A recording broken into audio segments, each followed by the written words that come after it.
In today's video, I'm going to teach you how to move around during a Microsoft Teams meeting.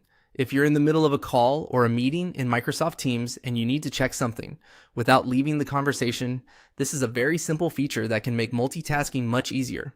Sometimes you may want to look at the chat, review who's in the meeting, or quickly access another panel while still keeping the meeting active. The good news is that Teams is designed to let you do that smoothly. Start while you're already in an active call or meeting. Once the meeting window is open and you're connected, look at the options available in the meeting controls or along the meeting interface. At this point, you don't need to end the call, leave the meeting, or open a separate session.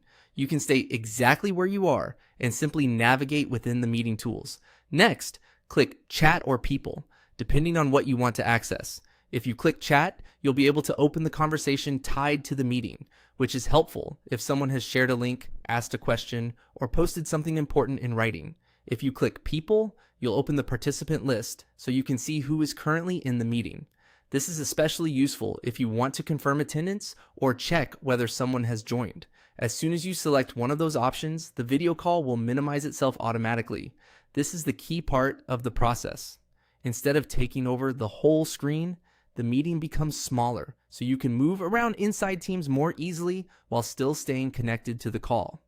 That means you can keep listening, continue participating, and quickly return your attention to the meeting visuals whenever needed. A helpful tip here is to remember that minimizing the call does not remove you from the meeting. Your session stays active, so you can continue following along while using other meeting-related panels.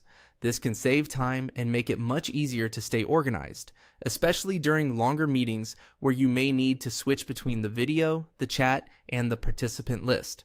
So, to move around during a Microsoft Teams meeting, all you need to do is stay in the call, click Chat or People, and let the meeting window minimize automatically.